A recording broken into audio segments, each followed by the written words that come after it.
Hello students, এখন যে গল্পটা নিয়ে আলোচনা করব গল্পটার নাম হচ্ছে my school days. Writer Satyajit Roy.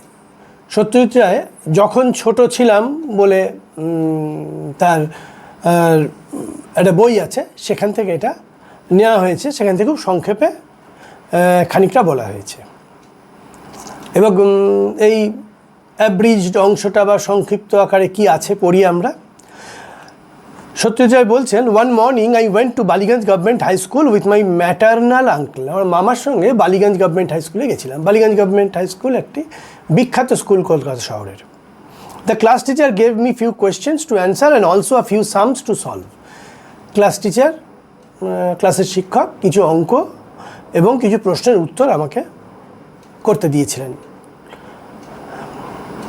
I wrote the answers, আমি অ্যান্সারগুলো লিখেছিলাম। সলভ দ্য সামস, অঙ্কগুলো করেছিলাম। And showed them to the teacher, এগুলো এবং উত্তর লিখে অঙ্ক করে আমি শিক্ষককে দিয়েছিলাম। He went through the answer and nodded, তিনি উত্তরগুলো ভালো করে দেখলেন এবং মাথা নাড়লেন।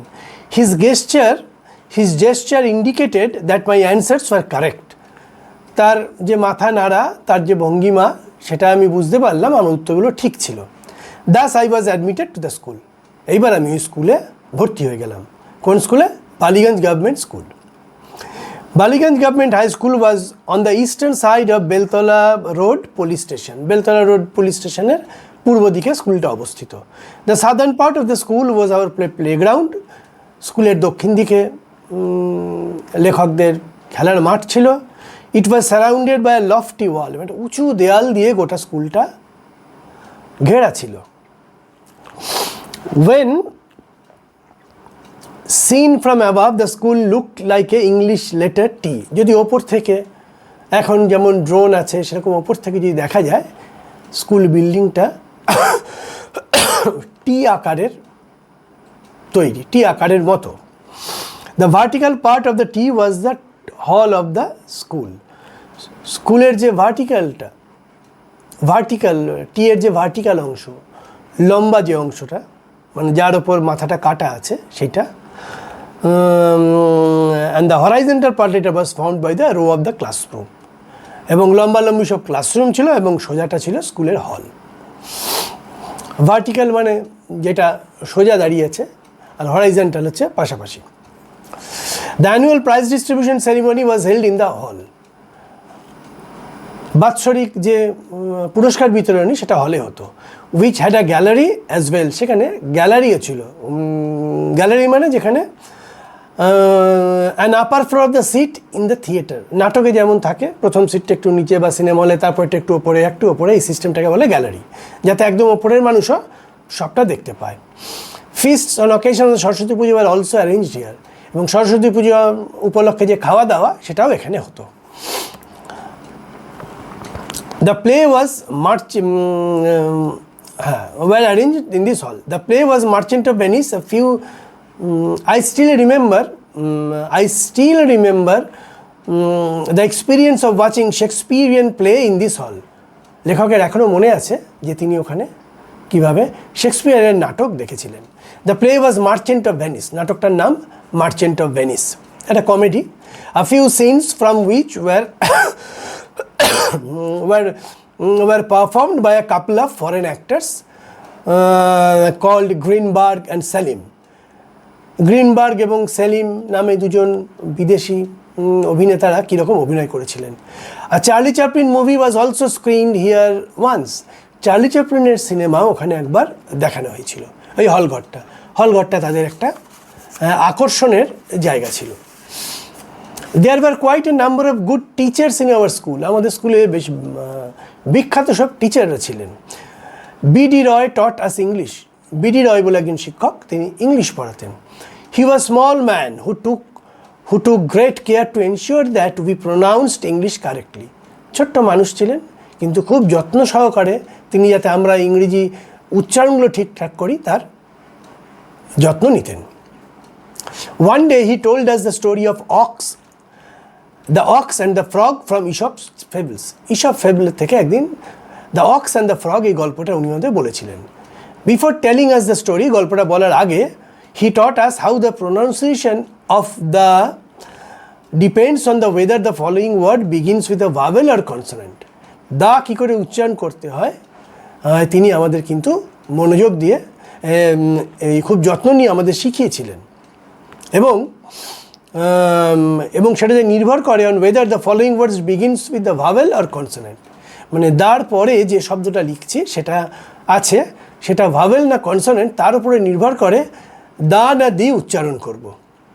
I fondly remember our head pandit এবং যে প্রধান পণ্ডিত ছিলেন Bhattacharya sir for his excellent handwriting, তার অসাধারণ হাতের লেখার জন্য। I do not think anybody else would write Bengali more beautifully on the blackboard, এবং আমি মনে করি না তার মতো এত সুন্দর হাতের লেখায় ব্ল্যাকবোর্ডের ওপর কেউ লিখতে পারে। I was not very good at sports, আমি খেলাধুলায় ভালো ছিলাম না, but I could draw very well, আমি খুব ভালো আঁকতে পারতাম। অ্যাজ এ রেজাল্ট তার ফলে I became the favourite of our drawing teacher Ashubabu, এবং তার ফলে আশুবাবু যিনি ড্রয়িং টিচার ছিলেন তার খুব প্রিয় পাত্র হয়ে উঠেছিলেন সত্যজিৎ রায়।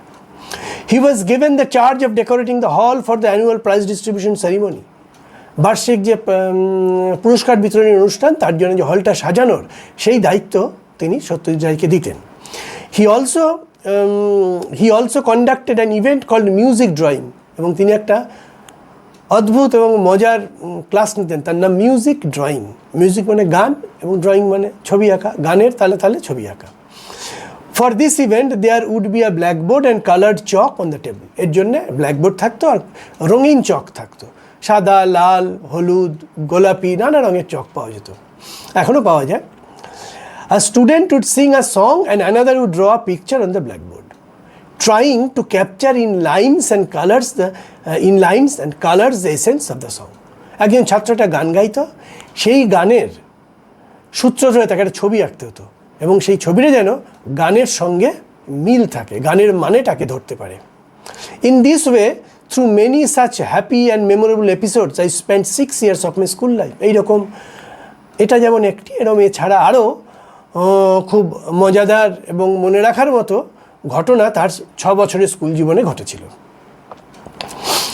10 years after leaving school, I went back there just once, probably to attend a reunion of ex-students. প্রাক্তন ছাত্রদের একটা পুনর্মিলনে আমি 10 বছর পরে আমি স্কুলে গেছিলাম। As I enter the hall, আমি যখন হলে প্রবেশ করলাম, আই নোটেড দ্যাট সারপ্রাইজ, আমি অবাক হয়ে দেখলাম that I could not recognise it, আমি চিনতেই পারছি না এই হলটাকে।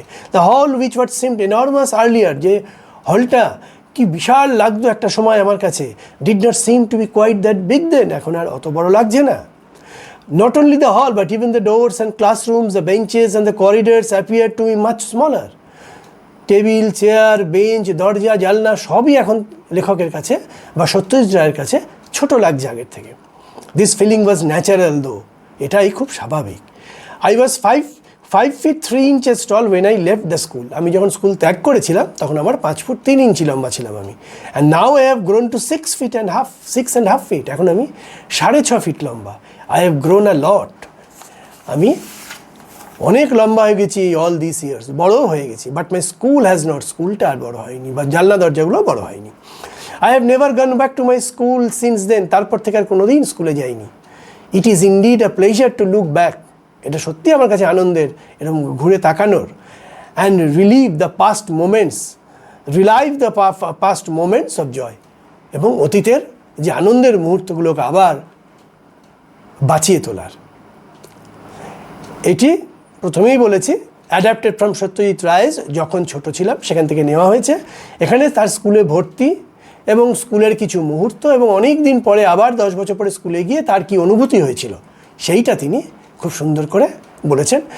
এই অনুভূতিগুলো আমাদের প্রত্যেকেরই হয়, আমরা প্রত্যেকেই যখন নিজেদের স্কুলের রিউনিয়ন বা পুনর্মিলনে যাই, সেখানে গিয়ে হয়তো অনেকেরই বা সবারই স্কুলের জানলা দরজাগুলো ছোটো লাগে, স্কুলের ক্লাসরুমগুলো ছোটো লাগে, বা এবং সঙ্গে সঙ্গে স্কুলের যে পুরনো আনন্দের স্মৃতিগুলো সেগুলো তাকে আনন্দে নতুন করে ভাসিয়ে দেয়।